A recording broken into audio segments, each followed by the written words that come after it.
अस्सलामुअलैकुम students, hope you all are good. जैसे कि मैंने राउंड वन में आपके एमसीक्यूज आए हैं और केमिस्ट्री से रिलेटेड जितने भी राउंड वन में एमसीक्यूज आए हैं उनका एक डिटेल्ड एनालिसिस करने के बाद मैंने कुछ टॉपिक्स को कंक्लूड किया है, कुछ चैप्टर्स को कंक्लूड किया है फर्स्ट ईयर और सेकंड ईयर केमिस्ट्री के, और वो आज इस वीडियो में डिस्कस करेंगे। डिटेल एनालिसिस का फ़ायदा क्या होगा बेटा? एक डिटेल एनालिसिस करने के बाद, यानी राउंड वन में जितने भी एमसीक्यूज आए थे उनका एक डिटेल एनालिसिस किया, और एक ऑब्जर्वेशंस की बेसिस के ऊपर मैं कुछ चैप्टर्स बताऊंगा, कुछ टॉपिक्स बताऊंगा जिनसे एमसीक्यूज ज़्यादा आ रहे हैं। वो टॉपिक्स हैं, वो चैप्टर्स अगर आप कर लेते हैं तो इंशाल्लाह ताला आपके स्कोर 20 अबव ही होगा। हो सकता है 22 23 भी ले लें इंशाल्लाह ताला। फर्स्ट ईयर केमिस्ट्री के 5 चैप्टर्स हैं, सेकंड ईयर केमिस्ट्री का आई थिंक 7 चैप्टर्स हैं। तो ये चैप्टर्स अगर आप कर लेते हैं ना, इंशाल्लाह आपके बहुत अच्छे नंबर आ जाएंगे केमिस्ट्री में। अब बात रही सर बाकी जो चैप्टर्स आप नहीं बता रहे उनका क्या बेटा, आप वो अभी छोड़ दें। अगर आपके पास तैयारी आपकी कंप्लीट हो जाती है टेस्ट से पहले, तो फिर जो नंबर ऑफ डेज बचेंगे ना आपके पास रिमेनिंग, उनमें वो चैप्टर्स कर लीजिएगा जो मैंने अभी नहीं बताए। सही है, क्योंकि उनसे मुझे कोई खास एनालिसिस मिला नहीं, कोई खास एमसीक्यूज आए हुए नहीं थे, कोई खास डेटा नहीं था। सही है, तो जो मैंने आपको एमसीक्यूज या कोई जो टॉपिक्स या चैप्टर्स बताता जा रहा हूँ वो लाजमी करने, टॉपिक्स जो बता रहा हूँ वो लाजमी करने बेटा। तो इंशाल्लाह ताला आपके मार्क्स, अच्छे मार्क्स लाजमी आएंगे अगर आप चीज़ों को फॉलो करेंगे। जो चीज़ मैं बता रहा हूँ उनको अगर फॉलो करेंगे, उसी तरह से प्लान वे में तैयारी करेंगे, तो आपके अच्छे मार्क्स आने से कोई नहीं रोक सकता। अल्लाह ताला के हुक्म से अच्छे मार्क्स आएंगे। पहला चैप्टर है atomic structure, first year chemistry का। इस चैप्टर के अंदर बेटा डिस्कवरीज का एक पार्ट है। आपने डिस्कवरीज को मेन कोई डिटेल में नहीं जाना, कोई डेप्थ के अंदर नहीं जाना। मैंने जो है ना आपका टाइम सेव करने के लिए यहाँ पे हर साइंटिस्ट के आगे एक चीज़ लिख दी है कि जेम्स चैडविक ने न्यूट्रॉन को डिस्कवर किया है, रदरफोर्ड ने प्रोटॉन को किया, और रदरफोर्ड के लिए कहा जाता है कि उसने न्यूक्लियस को डिस्कवर कर लिया है। सही है, क्योंकि न्यूक्लियस में दो पार्टिकल हैं, प्रोटॉन और न्यूट्रॉन। प्रोटॉन एक मेन पार्टिकल है न्यूक्लियस का, तो इसलिए कहा जाता है कि रदरफोर्ड ने प्रोटॉन को किया है लेकिन न्यूक्लियस को भी कर लिया, एक तरह से कहा जाता है। जे थॉमसन ने इलेक्ट्रॉन को किया, हेनरी बैक्यूलन ने नेचुरल रेडियो एक्टिविटी के थ्रू न्यूट्रॉन को किया है। सही है, और लॉन्गटन ने एक्स रेज को किया है। तो ये वो साइंटिस्ट हैं जो कि आपको निकालने पड़ते हैं इंटरनेट के थ्रू या बुक रीडिंग करते हैं, तो ये डेटा मिलता है। मैंने आपके सामने डिस्प्ले कर दिया, इसी डेटा को आप अपने नोट्स बनाएं और अच्छे से प्रिपेयर कर लें बेटा। सही है, अब आपने डिस्कवरीज वाले पार्ट में नहीं जाना, आपने आ जाना है हाइड्रोजन स्पेक्ट्रम के ऊपर। हाइड्रोजन स्पेक्ट्रम में कुछ चीज़ें हैं सीरीज में, सही है, याद होगा आपको। Lyman series, Balmer, Paschen, Brackett, Pfund. सही है, हर के लिए एन की एक वैल्यूज है। मैं आपसे कहता हूँ बेटा एन की वैल्यू 2 से एन की वैल्यू 3 हो गई है, या एन की वैल्यू 5 हो गई है, तो आप मुझे बताएं इलेक्ट्रॉन जंप कर रहा है 2 से 5 पे, तो बताएं कौन सी सीरीज है। सही है, तो आपने जब हाइड्रोजन स्पेक्ट्रम को सही से पढ़ा होगा ना तो आप मुझे इसका आंसर कर सकोगे। तो मैं सिर्फ आपको ये बताना चाह रहा हूँ, मैं यहाँ क्योंकि मैं यहाँ पढ़ाने नहीं बैठा बैठा टॉपिक्स बता रहा हूँ, ये बेसिकली टॉपिक्स से रिलेटेड वीडियो है। तो आपने क्या करना है, हाइड्रोजन स्पेक्ट्रम के जो सीरीज है ना उसको अच्छे से कर लेना है। नहीं, इतना अच्छा करना है कि लाइमन सीरीज किस रीजन के अंदर लाई करती है। ऑप्शन भी दे देता हूँ, जैसे अल्ट्रा वायलेट, विजिबल, इस तरह से मैं अगर आपसे पूछूँ ना तो वो भी आप बता सको बेटा। अच्छा, अब यहाँ जाए विबग्योर में। विबग्योर क्या चीज़ है? विबग्योर बेसिकली कलर्स के नेम है। आपने इसमें आपको ये पता होना चाहिए कि शॉर्टेस्ट वेवलेंथ किसकी है, किस कलर की है, हाईएस्ट फ्रीक्वेंसी किसकी है, लोएस्ट फ्रीक्वेंसी किसकी है, या लोएस्ट वेवलेंथ किसकी है। सही है, ज़्यादातर रेड या फिर वायलेट के बारे में बात की जाती है। तो इन दो टॉपिक्स को अच्छे से कवर कीजिएगा। मेरी रिक्वेस्ट है जो मैं चीज़ें बता रहा हूँ एज इट इज़ फॉलो करें, इंशाल्लाह आपके अच्छे नंबर आएंगे। अच्छा, अब तीसरा जो मेन इसका जो एटॉमिक स्ट्रक्चर का पार्ट है वो है फॉर्मूलाज का। बॉहर मॉडल का एक फॉर्मूला है M V R equals to N H upon 2 pi. याद होगा आपको, डेरिवेशन में भी यूज़ किया था फर्स्ट ईयर केमिस्ट्री में, M V R equals to N H upon 2 pi, वो फॉर्मूला याद करना है आपने। सही है, फॉर्मूला एज इट इज आ जाता है केमिस्ट्री में पेपर में। सही है, रेडियस ऑफ nth ऑर्बिट याद होगा 0.529 मल्टीप्लाई बाय एन स्क्वायर। सही है, ये फॉर्मूला याद करना है लेकिन इसका न्यूमेरिकल भी करना है। जिसमें मैं जो चीज़ बताता जा रहा हूँ ना, जिसमें फॉर्मूला याद करना है बस फॉर्मूला करें, इसमें न्यूमेरिकल भी करना है। मैं आपसे कहता हूँ बेटा रेडियस ऑफ हाइड्रोजन एटम बताओ। हाइड्रोजन के लिए एन की वैल्यू 1 होती है, तो 0.529 मल्टीप्लाई बाय 1 का स्क्वायर, तो 0.529 एंगस्ट्रॉम आ जाएगा। तो इसी तरह मैं एन की वैल्यू को चेंज कर दूँ तब आप रेडियस बता सकें, तो ये आपको पता होना चाहिए। इसी तरह मैं आपसे कहूँ अगर बेटा ऑर्बिट, अच्छा ये रेडियस ऑफ nth ऑर्बिट है ना, ये ऑर्बिट का मुझे फॉर्मूला बताओ। ऑर्बिट का फॉर्मूला क्या होता है, यानी ऑर्बिट कैलकुलेट करने का कोई जनरल फॉर्मूला है बेटा, वो आप निकाल के बताएं। सही, ऑर्बिटल का फॉर्मूला बताएं मुझे, मुझे सब एनर्जी लेवल के फॉर्मूलाज बताएं और एनर्जी लेवल्स के फॉर्मूलाज बताएं। इसके बाद एक चीज़ रिलेशन याद रखना है, ये वाला m mass of proton equals to 1836 time of mass of electron. इन ये आपका तीसरा पार्ट है, यानी एटॉमिक स्ट्रक्चर के अंदर डिस्कवरीज में बस आप ये चीज़ें लिखी हुई हैं ना, बस ये याद कर लें। बुक खोलें, हाइड्रोजन स्पेक्ट्रम को अच्छे से पढ़ लें, सीरीज देख लें, विबग्योर कलर देख लें, शॉर्टेस्ट वेवलेंथ और तमाम चीज़ें फॉर्मूलाज कर लें, और ये रिलेशन यहीं से याद कर लें। इसके बाद आपने आना है एस पी डी एफ बेटा, ये क्योंकि ये बड़ा चैप्टर है इसमें चीज़ें ज़्यादा हैं। अभी आप देखेंगे अगले चैप्टर्स में चीज़ें देखिएगा, मैं कैसे क्विक वे में आपको सिखाता हूँ, क्योंकि ये बहुत बड़ा चैप्टर है केमिस्ट्री का, अगर आपको याद हो। इसमें चारों एस पी डी एफ, इनकी चारों के नाम्स पता होने चाहिए। एस का स्फेरिकल, पी का डम्बल, डी का डबल डम्बल, एफ का कॉम्प्लिकेटेड। इनके लिए एल की वैल्यूज पता होनी चाहिए बेटा। आपको मैं बोल दूँ 4F के लिए एन प्लस एल की वैल्यू क्या है, 3D के लिए एफ एन प्लस एल की वैल्यू क्या है, तो आपको आनी चाहिए। अच्छा, ये जो ये बॉक्स बना हुआ देख रहे हैं, अब ये चैप्टर आपने यहाँ तक कर लिया ना, आपका चैप्टर एंड हो गया। इसके बाद आपने इसी स्लाइड से, ये जो वीडियो देख रहे हैं, इसी स्लाइड से इसका नोट्स बना लीजिएगा। Principal quantum number, 4 quantum number था, याद होगा इसी चैप्टर के अंदर। प्रिंसिपल क्वांटम नंबर आपको सिर्फ साइज ऑफ द शेल बताएगा, सही है, या फिर एनर्जी लेवल बताएगा, या फिर ऑर्बिट का साइज बताएगा। साइज ऑफ द शेल या ऑर्बिट साइज या एनर्जी लेवल को। एजिमुथल क्वांटम नंबर आपको शेप बताएगा, मैग्नेटिक आपको ओरिएंटेशन, और स्पिन क्वांटम नंबर स्पिन बताएगा। ये पूछता है कि भाई मैग्नेटिक क्वांटम नंबर क्या बता रहा है, प्रिंसिपल क्वांटम नंबर क्या बता रहा है। तो इसके नोट्स आप यहीं से बना लें, एक तो ये वाला जिसमें मैं टिक लगा रहा हूँ, और एक ये वाला। इनके नोट्स आपने यहीं से बना लें और इनको याद कर लें। रिमेनिंग पार्ट आपने बुक से करना है। एटॉमिक स्ट्रक्चर बहुत बड़ा चैप्टर है, जिसकी वजह से आपको ज़्यादा चीज़ें करनी पड़ेंगी यहाँ से। अब आ जाएं अगले पार्ट पे, इंट्रोडक्शन टू केमिकल काइनेटिक्स। तो यही, जब अभी तक हम फर्स्ट ईयर केमिस्ट्री की बात कर रहे हैं, इसमें दो चीज़ें, मॉलिकुलैरिटी और ऑर्डर ऑफ रिफ्लेक्शन। मॉलिकुलैरिटी की आपने डेफिनेशन कर लेनी है, और मिनिमम और मैक्सिमम वैल्यू देख लेनी है कि मिनिमम वैल्यू क्या होती है, मैक्सिमम क्या होती है। मिनिमम 0 1 होती है, सॉरी, और मैक्सिमम 3 होती है। जबकि ऑर्डर ऑफ रिएक्शन की मिनिमम वैल्यू जो होती है वो 0 होती है, मैक्सिमम 3 होती है। अगर मैं कोई रिएक्शन दे दूँ मॉलिकुलैरिटी उसकी, आपसे बोलूँ कि कैलकुलेट करे, तो आपको आना चाहिए, ये इस साल एमसीक्यूज आया भी था, और मिनिमम और मैक्सिमम वैल्यू भी वाला भी एमसीक्यूज आया हुआ है। डेफिनेशन देख लीजिएगा। इसी तरह ऑर्डर फ्रैक्शन में डेफिनेशन, और आपको ये पता होना चाहिए कि ऑर्डर फ्रैक्शन कैलकुलेट कैसे करते हैं, सही है। अगर मैं आपसे बोलूँ, अब इसी चैप्टर का तीसरा पार्ट, कैटलिस्ट डालने से बेटा, रिएक्शन में कैटलिस्ट डाल रहा हूँ तो एक्टिवेशन एनर्जी के ऊपर क्या फर्क पड़ेगा, एक्टिवेशन एनर्जी कम हो जाएगी, बढ़ जाएगी, क्या हो जाएगा, सही है, या थ्री शोल्ड एनर्जी। अच्छा, ज़्यादा डिटेल में नहीं, बस एक्टिवेशन एनर्जी तक रहें, फिर इंशाल्लाह बाकी टाइम बचता है ना, तो मैं मजीद फिर बताऊंगा कि मजीद क्या करना है। पहले इतना ही, ये तमाम चीज़ें कवर कर लें। इसी तरह कैटलिस्ट डाल रहा हूँ और इक्विलिब्रियम आपका अचीव हुआ हुआ है, तो इक्विलिब्रियम के ऊपर क्या फ़र्क पड़ेगा, तो वो आपने बताना है, सही है। इसी तरह ये चीज़ भी कर लेनी है कि अभी फास्ट रिएक्शन है तो एक्टिवेशन एनर्जी क्या होगी, या अगर अगर कैटलिस्ट डाला है और रिएक्शन फास्ट हो गया तो एक्टिवेशन लो होगी, हाई होगी, स्लो में भी देखना है। और स्लो की एग्जाम्पल्स देखनी है, फास्ट की नहीं देखनी, फास्ट को छोड़ दीजिएगा, स्लो की एग्जाम्पल्स देखनी है। और मॉडरेट रिएक्शन छोड़ दें, आपकी मर्जी, कोई इतना मसले वाली बात नहीं है। मॉडरेट रिएक्शन को बेशक रहने दें। स्लो और फास्ट में आपने पढ़ना है एक्टिवेशन एनर्जी किससे रिलेटेड, कि किस में हाई होती है, किस में कम होती है, और एग्जाम्पल स्लो रिएक्शन की देखनी है, सही है। रस्टिंग ऑफ आयरन किसकी एग्जाम्पल है, स्लो रिएक्शन की। इसी तरह और भी एग्जाम्पल्स देखनी है। तो ये आपका सेकंड नंबर चैप्टर कंप्लीट हो जाएगा, जिसमें मैंने स्पेसिफिक बेटा चैप्टर्स बताएं, और वो चीज़ें बताई हैं जो राउंड 1 से कंक्लूड की हैं। ये मैं कोई अपनी तरफ से नहीं बता रहा, ये मैंने एक पूरा डेटा एनालिसिस के थ्रू पूरा एनालाइज किया है, तो राउंड 1 के एमसीक्यूज को, और उसके बाद मैं इन रिजल्ट के ऊपर पहुंचा हूँ। केमिकल एनर्जेटिक्स में आ जाएं बेटा, मैंने इस चैप्टर में इतनी आसानी कर दी आपके लिए कि एक्सोथर्मिक से रिलेटेड जितनी भी डिटेल थी ना, वो मैंने इस बॉक्स के अंदर डाल दी, सही है। ये बॉक्स आपने नोट्स बनाने हैं इनके, मैं पीडीएफ भी शेयर कर दूंगा, सही है। एंडोथर्मिक में भी मैंने नोट्स शेयर कर दिए हैं। तो ये जो एक्सोथर्मिक के दो नोट्स शेयर किए हैं यहाँ पे, दो कॉलम के अंदर, सही है, और एंडोथर्मिक के, ये दोनों आपने बहुत अच्छे से कर लें, इनको पढ़ लेना है, सही है। आपका 90% ये चैप्टर कंप्लीट हो जाएगा। उसके बाद आपने सिर्फ काम ये करना है, स्पॉन्टेनियस और नॉन स्पॉन्टेनियस प्रोसेस को पढ़ना है। अब आप बोलेंगे सर ये हमारी बुक में इंक्लूड नहीं है, तो बेटा बुक में इंक्लूड नहीं है तो बाहर से भी तो आ रहे हैं ना बेटा एमसीक्यूज। मैंने आपको बताया कि 90% आपकी थिन बोर्ड से आता है, 10% एमसीक्यूज आपके बाहर से भी आ रहे हैं। लास्ट ईयर 2021 से यही हो रहा है। तो स्पॉन्टेनियस और नॉन स्पॉन्टेनियस प्रोसेस पढ़ना है, और इसकी एग्जाम्पल्स देखनी है। एग्जाम्पल्स कहाँ से देखनी है, ये जो कॉलम यहाँ जो एग्जाम्पल्स लिखी हुई है ना, इनमें से स्पॉन्टेनियस प्रोसेस ढूंढने हैं कि कौन से वाले हैं, इन्हीं में से देखने हैं कौन से वाले हैं। ज़्यादातर वो पूछता है मेल्टिंग स्पॉन्टेनियस है या नहीं है, एवापोरेशन स्पॉन्टेनियस है या नहीं, तो ये दो एग्जाम्पल्स ज़्यादा पूछता है। तो स्पॉन्टेनियस और नॉन स्पॉन्टेनियस प्रोसेस पढ़ने हैं, डेफिनेशन और इनकी एग्जाम्पल्स देखनी है। एक्सटेंसिव और इंटेंसिव की एग्जाम्पल्स पढ़नी है और डेफिनेशन पढ़ना है। ये पूरा चैप्टर आपका कंप्लीट हो जाएगा। बस आपका, आपने मेन काम आपका ये वाला है, यानी ऊपर मैंने आपको नोट्स बना के दे दिए, बस वो अच्छे से पढ़ लें।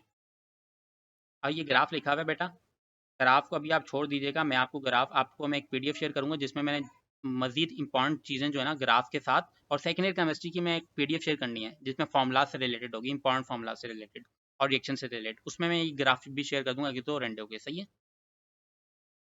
चैप्टर नंबर 4 केमिकल बॉन्डिंग, पूरा चैप्टर बेटा छोड़ दो आप, सिर्फ एक चीज़ कर लेना, डाइपोल मूवमेंट, सही है। अब कोवलेंट बॉन्ड की दो टाइप्स होती हैं, एक पोलर मॉलिक्यूल और एक non polar molecule. Non polar molecule जो होते हैं ना बेटा, जैसे Cl2 हो गया, H2 हो गया, ये तमाम नॉन पोलर कहलाते हैं। तो इनका जो डाइपोल मूवमेंट होता है ना बेटा, जीरो होता है। वो ये पूछता है कि डाइपोल मूवमेंट ऑफ Cl2 या H2, ये दिस एंड दिस। अच्छा, अगर वो बोल दे dipole movement of benzene, dipole movement of CO2, तो अब इसके कुछ तरीके हैं, यानी ये भी नॉन पोलर है बेसिकली, लेकिन ये सेम तो नहीं है ना, ये क्या था डाइटोमिक मॉलिक्यूल है ना बेटा, सेम सेम है Cl और Cl। तो इसी तरह इनको फाइंड करने के कुछ तरीके हैं, वो आपने स्टडी करना है, चाहे वो यूट्यूब से देखें या मेरी एक्सपेक्टेड एमसीक्यूज वाली वीडियो देख रहे हैं, उसमें मैंने समझाया हुआ है। सही है, तो उसके बाद आपने ये एमसीक्यूज करना है जो मैंने एक्सपेक्टेड एमसीक्यूज वाली वीडियो में भी बताया हुआ है और सिखाया भी है। तो ये वाला डाइपोल मूवमेंट निकालने का सीख लेना है कि भाई अगर आपका ऐसा मॉलिक्यूल जो है डाइएटॉमिक नहीं है, सही है, तो उसको हम कैसे नॉन पोलर होगा या पोलर होगा। अगर नॉन पोलर होगा, जैसे अगर जो भी नॉन पोलर होता है ना उसके लिए डाइपोल मूवमेंट की वैल्यू जीरो होती है। तो बस आपको फाइंड करना सीखना है कि किसी भी मॉलिक्यूल को हम कैसे फाइंड आउट कर सकते हैं कि वो पोलर है नॉन पोलर है। बेंजीन हो गया, सी हो गया, CO2 हो गया, CH4 हो गया, CCl4 हो गया, सही है, CH4 हो गया, ये तमाम जो है ना एग्जाम्पल्स, ये बेटा आप लिखें और इनको सीखने के बाद इनको सॉल्व भी कीजिएगा। चैप्टर नंबर 5 जो लास्ट चैप्टर है फर्स्ट ईयर केमिस्ट्री में से, जो यानी इतनी 5 चैप्टर्स आप कर लें, इंशाल्लाह आपका अच्छा हो जाएगा।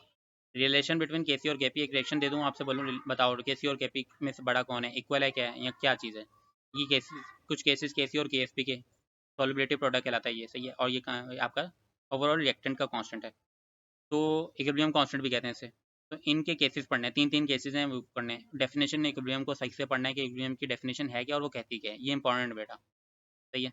इसी तरह रिमेंबर क्या करना है कि कैटलिस्ट याद करने हैं, हैबर बॉश प्रोसेस में कैटलिस्ट कौन सा याद यूज़ किया और कॉन्ट्रैक्ट प्रोसेस में, ये पूरा चैप्टर आपका कंप्लीट हो गया। बेटा मैंने आपको 5 चैप्टर बताए फर्स्ट ईयर केमिस्ट्री में। अब आप सोच रहे होंगे सर 5 चैप्टर बताएं आप केमिस्ट्री में, तो आई थिंक 9 चैप्टर्स हैं फर्स्ट ईयर केमिस्ट्री में, तो बाकी का क्या होगा। बेटा बाकी जो 4 चैप्टर्स आपको नहीं बताए ना, वो अभी आप छोड़ दो। जब अगर आपकी तैयारी कंप्लीट हो जाती है विद इन टाइम, तो फिर जो नंबर ऑफ डेज बचेंगे उनमें बाकी चैप्टर्स को देख लेना। अब मैंने, आप सोच रहे होंगे सर हर चैप्टर में आपने इतनी स्पेसिफिक चीज़ें बता दी हैं, डर लग रहा है। मतलब कुछ पर्टिकुलर चीज़ें बता दी, इतना पूरा पूरा चैप्टर आप छुड़वा रहे हैं। केमिकल मॉडलिंग में आपने सिर्फ डायपोल मूवमेंट करने को कह रहे हैं, तो बेटा इसका कोई रीज़न है। अगर ट्रस्ट करते हो तो कर लो, नहीं करते तो पूरा कोर्स कर लो, फिर आप यही कर सकता हूँ। और क्योंकि आपके पास एक तो टाइम कम है और ऊपर से आपकी तैयारी नहीं है, अगर आप ये चीज़ें नहीं करते तो फिर देखो, फिर तो सभी चीज़ें रह जाएंगी। सही है ना, समझ रहे हो ना, कि अगर पूरा कोर्स करने बैठोगे तो फिर तैयारी नहीं होगी। तो आपकी जिम्मेदारी है, देखो ये चीज़ें मैं कोई अपनी तरफ से नहीं लेके आया हुआ, ये चीज़ें मैंने राउंड 1 यानी एनईडी के टेस्ट राउंड 1 2022 के एमसीक्यूज से कंक्लूड किए हैं, बैठ के पूरा डेटा बनाया कि किस एमसीक्यूज कौन से चैप्टर से आ रहा है, कौन से टॉपिक से आ रहा है, कितने एमसीक्यूज रिपीट हुए। मैं 2021 का एमसीक्यूज की फाइल देखी है मैंने।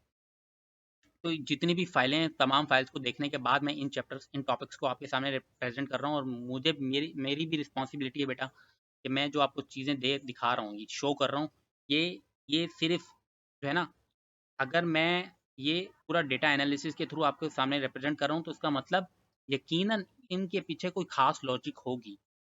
तो इनको अच्छे से कर लेना बेटा, बस एक ही चीज़ कह सकता हूँ, इनको अच्छे से कर लेना, फिर अगर टाइम बचता है तो बाकी चीज़ें देख लेना। सेकंड ईयर केमिस्ट्री में आते हैं। सेकंड ईयर केमिस्ट्री में डी ब्लॉक एलिमेंट है। अच्छा, सेकंड ईयर केमिस्ट्री को सही से समझिएगा बेटा, 7 चैप्टर्स करने हैं, 7, और 7 चैप्टर्स के अंदर भी स्पेसिफिक चीज़ें बताई हुई हैं, कर लोगे ना बहुत बेनिफिट होगा। सबसे पहले डी ब्लॉक एलिमेंट करना है। अच्छा, जो सीक्वेंस दी हुई है उसी सीक्वेंस से कीजिएगा बेटा। D block element, D block में पैरामैग्नेटिक कंपाउंड जितने भी होते हैं ना बेटा, इनकी डेफिनेशन पढ़ लेना। सही है, अगर हो सके ना तो एग्जाम्पल्स भी एक दो कर लेना, देख लेना, समझ लेना, डेफिनेशन समझ लोगे ना तो पता चल जाएगा पैरामैग्नेटिक कंपाउंड्स कौन से होते हैं। इंशाल्लाह कोशिश ज़रूर करूँगा कि मैं कुछ टॉपिक्स के ऊपर वीडियो भी बनाऊँ, जो मुझे लगता है कि स्टूडेंट के लिए मुश्किल होगी, उनकी बना दूँगा। इसी तरह कॉम्प्लेक्स फॉर्मेशन की नाम से एक हेडिंग होगी पेज नंबर 84 के ऊपर, वो आपने रीड करनी है बेटा। जो जिनके आगे पेजेस नंबर लिखे हैं ना बेटा, वो रीड करने हैं। अच्छा, उनमें आपको जब रीड करेंगे ना, मैं यहाँ पे भी इन्फॉर्मेशन डाल सकता था कि आपका टाइम सेव हो जाए, लेकिन अगर मैं इन्फॉर्मेशन डाल दूंगा ना, फ़ायदा नहीं होगा। क्योंकि जब तक आप ये रीड नहीं करोगे, कुछ ऐसे पॉइंट्स हैं जो कि वो आपके, आप रीडिंग से ना चीज़ें जहन में बैठती हैं। रीड करोगे तो कुछ ऐसे पॉइंट्स हैं जो कि नहीं निकलेंगे, आपको समझ में आएंगे, चीज़ें समझ में आएंगी। जो जहाँ जहाँ मैंने इन्फॉर्मेशन लिखी हुई है ना, वहाँ अगर वो इनफ है, मतलब ये पढ़ ली तो आपका एमसीक्यू निकल आएगा। यहाँ ऐसा सीन नहीं है बेटा सेकंड ईयर केमिस्ट्री में, ये जब तक आप रीड नहीं करोगे ना, आपका कॉन्सेप्ट डेवलप नहीं होगा। बात ये है। इसी तरह पेज नंबर 84 के ऊपर ये डायग्राम है, ये नहीं, एक रिएक्शन लिखा हुआ है। आपने ये रिएक्शन, आप सोच रहे होंगे सर कहाँ रिएक्शन कहाँ आते हैं एनईडी में, बेटा फॉर्मूला देख लीजिएगा, बस फॉर्मूला देख लीजिएगा, और ये देख लीजिएगा कितने साइनाइड एलिमेंट्स आयरन के साथ अटैच्ड हैं। समझ रहे हैं, ये पूछता है, इस साल पूछा है राउंड 1 में, कितने लीजेंड्स हैं। अब आप सोच रहे होंगे लीजेंड्स क्या बोल रहे हैं, कम कॉम्प्लेक्स फॉर्मेशन की डेफिनेशन हेडिंग पढ़ेंगे ना बेटा, पूरा पैराग्राफ पढ़ेंगे, तो ये चीज़ें समझ में आएंगी आपको। इसी तरह एथाइलिन डाइएमाइन और EDTA के पेज नंबर 85 के ऊपर है, ये दोनों चीज़ें डिटेल्ड में पढ़नी है। इनका स्ट्रक्चर देख लेना है, फॉर्मूला देख लेना है, और नंबर ऑफ ये जितने भी आपके पास जैसे एलिमेंट्स अटैच्ड हैं वो देख लीजिएगा कौन कौन सा एलिमेंट्स अटैच्ड है। यहाँ पे देखिएगा, यहाँ पे ना आपको कॉमन स्ट्रक्चर भी मिलेगा, 2 कॉमन स्ट्रक्चर मिलेंगे, फॉर्मूला सेम होगा, स्ट्रक्चर डिफरेंट होंगे। तो उनको क्या कहते हैं, ये चीज़ मैंने एक्सपेक्टेड एमसीक्यूज में, सॉरी राउंड 1 की एमसीक्यूज जब बनाई थी उसमें भी बताई हुई है, ये उसमें आया हुआ भी है। न्यूट्रल लीजेंड्स के नाम देखने हैं आपने पेज नंबर 87 में, और एक्वा एमोनिया की उसी के नीचे लिखा हुआ है एक्वा एमोनिया, उसका रिएक्शन देख लीजिएगा। सही है, एक्वा एमोनिया का बस फॉर्मूला याद कर लीजिएगा। लास्ट पेज होगा इसी चैप्टर का 91 से लेकर 95, इतना इंपॉर्टेंट नहीं है, मैं रिकमेंड करूंगा कि तमाम तैयारी हो जाए तो फिर ये पढ़ लें। सही है, क्या मतलब पूरी केमिस्ट्री जब हो जाए ना आपकी, यानी फर्स्ट ईयर केमिस्ट्री के 5 चैप्टर, सेकंड ईयर केमिस्ट्री के 7 चैप्टर, उसके बाद पेज नंबर 91 से लेकर 95 तक रीड करनी है। क्यों, आखिर में क्यों, क्योंकि ये नॉट इंपॉर्टेंट है बेटा, इतना इंपॉर्टेंट नहीं है लेकिन करना है आपको, मतलब कर लें तो बहुत बेहतर है। अच्छा ये चीज़ बुझ गई, सॉरी हाइड हो गई। यहाँ मैंने लिखा हुआ है KMnO4, KMnO4 is a powerful oxidising agent, याद रखिएगा ये वाली चीज़। अब आ जाए पी ब्लॉक एलिमेंट में। अब बाकी चैप्टर्स आपके लिए इंशाल्लाह आसान हो जाएंगे, ये थोड़ा सा इसमें चीज़ें ज़्यादा हैं। पी ब्लॉक में ट्रेंड ऑफ इलेक्ट्रोनेगेटिविटी देखना है कि टॉप टू बॉटम और लेफ्ट टू राइट कौन क्या चीज़ बढ़ रही है, कम हो रही है, इलेक्ट्रोनेगेटिविटी कम हो रही है, बढ़ रही है, क्या हो रही है, और सबसे ज़्यादा मैक्सिमम वैल्यू किसकी है। अच्छा इसके भी वैसे आपको नोट्स बनाने की ज़रूरत नहीं है, मैं आपको बताता हूँ कि क्या होगा सिनेरियो। पढ़ना है, पेज नंबर 45 पे जाके पढ़ना ज़रूर है। ट्रेंड ऑफ आयनाइजेशन पोटेंशियल पढ़ना है पेज नंबर 45 पे। मोस्ट इंपॉर्टेंट पेजेस हैं रिलेटेड टू पिगमेंट। सही है, ये मोस्ट इंपॉर्टेंट पेज बता रहा हूँ, यानी मोस्ट इंपॉर्टेंट हेडिंग है पिगमेंट से रिलेटेड, पेज नंबर 58 और 60 तक है, यानी 58, 59, 60, ये तीनों पेजेस पढ़ने हैं। और नाइट्रेटिंग एजेंट की एक हेडिंग है 64 के ऊपर। सही है, इसमें मीटा बेंजीन से रिलेटेड कुछ बात हुई है, मीटा बेंजीन को लाजमी देखिएगा। और ये वाला पेज नंबर जो ट्रेंड ऑफ आयनाइजेशन पोटेंशियल है ना, ये लाजमी पढ़िएगा, इंपॉर्टेंट है। इलेक्ट्रोनेगेटिविटी के आपको मैं नोट्स दे दिखा देता हूँ, ठीक है। मैंने अपनी एक्सपेक्टेड या फिर शायद आई थिंक राउंड 1 की जो एमसीक्यूज वाली वीडियो थी, राउंड 1 वाली, इसमें मैंने ना आपको इलेक्ट्रो पॉजिटिव और इलेक्ट्रो नेगेटिविटी बड़ी डिटेल में बताई थी, और उसके हर नोट्स यानी जो एमसीक्यूज आया था उससे रिलेटेड हर इन्फॉर्मेशन शेयर की थी। तो ये आप पूरा पेज पढ़िएगा या फिर वो वीडियो देखिएगा, आपको हर चीज़ समझ में आ जाएगी। यहाँ मैंने बताया हुआ इलेक्ट्रो पॉजिटिव एलिमेंट, हमने क्या करना है इलेक्ट्रो नेगेटिव ना, तो हमने इलेक्ट्रो पॉजिटिव भी करना है, इलेक्ट्रो नेगेटिविटी भी करना है। तो इलेक्ट्रो नेगेटिविटी की डिटेल भी मैंने यहाँ सारी शेयर की हुई है। सही है, तो दोनों को चीज़ों को देख लीजिएगा। चैप्टर 3 पे आ जाएँ। फंक्शनल ग्रुप में पेज नंबर 110 के ऊपर है, ये पढ़ना है। और लाइन नंबर, यानी पेज नंबर 10 भी पूरा रीड नहीं करना, मैंने यहाँ स्पेसिफाई कर दिया, सिर्फ लाइन नंबर 10 और 10, 9 और 10 रीड करनी है। सही है, और एग्जाम्पल्स देखनी है, सी ओनली एग्जाम्पल्स। यहाँ देखें पिगमेंट से रिलेटेड, आई थिंक ये पिगमेंट का पहले सवाल आया ना, हाँ ये आई थिंक री टाइप हो गया है, ये आई थिंक उस चैप्टर का है। सही है, देख लीजिएगा पिगमेंट पेज नंबर 58 और 59, 60, ये उस चैप्टर का है, सॉरी ये बाय मिस्टेक डल गया, यहाँ काट दिया। अच्छा नाइट्रेटिंग एजेंट की एक हेडिंग होगी पेज नंबर 64 के ऊपर, ये भी अगेन डल गया बेटा। अच्छा ये चैप्टर 3 में आई थिंक सिर्फ यही वाला पार्ट करना है, लेकिन मैं देख लेता हूँ ज़रा ना, मैं आपको देख के भी इन्फॉर्म कर दूंगा अगर इसमें मजीद एडिशन करनी है तो। चैप्टर 4 में आ जाए। चैप्टर 4 में ना बेटा रिएक्शंस करने हैं, यानी अब आप बोलेंगे सर रिएक्शन नहीं आते, बेटा बाय प्रोडक्ट पूछे हुए हैं, न्यूक्लियोफाइल पूछा हुआ है। जब तक आप पढ़ोगे नहीं ना, आपको न्यूक्लियोफाइल का कॉन्सेप्ट समझ में नहीं आएगा, रीजेंट्स के समझ में नहीं आएगा, लीजेंट्स समझ में नहीं आएगा। और बाय प्रोडक्ट्स वो पूछ रहा है, इस साल पूछ रहा है ग्रिग्नार्ड रीजेंट बन रहा है, उसका बताओ क्या उसका स्ट्रक्चर क्या है, उसका कितने एलिमेंट्स हैं, उसके साथ फॉर्मूला क्या है, कुछ रिएक्शन दिए हैं, उसका बाय प्रोडक्ट क्या होगा, ये मिला रहे हैं, बाय प्रोडक्ट क्या होगा। तो रिएक्शन है अल्काइल हैलाइड। ठीक है, अल्काइल हैलाइड चैप्टर का नाम है, इसमें रिएक्शन है। पेज नंबर 166 से लेके एंड तक, यानी उस चैप्टर का एंड तक जो पेज है ना, वहाँ तक रीड करना है, और जितने भी रिएक्शन हैं उनके बाय प्रोडक्ट को अच्छे से कर लीजिएगा, बाय प्रोडक्ट बन क्या रहा है, इन चीज़ों को मिलाने के बाद बाय प्रोडक्ट क्या आ रहा है वो करना है। ये कर लिया ना अगर आपने, इंशाल्लाह यहाँ से आपके कोई 5 से 6 एमसीक्यूज या कम से कम 3-4 एमसीक्यूज निकल जाएंगे, क्योंकि इस साल ना इस चैप्टर से ज़्यादा एमसीक्यूज आए अल्काइल हैलाइड से, और इन्हीं इन्हीं से ये जो मैंने कवर किया ना पेज, इनसे बहुत ज़्यादा आए, और न्यूक्लियोफाइल ये जो लिखे हुए हैं, अब इनका कॉन्सेप्ट सीखोगे तो आपको समझ में आएगा, न्यूक्लियोफाइल से भी एमसीक्यूज आया हुआ था।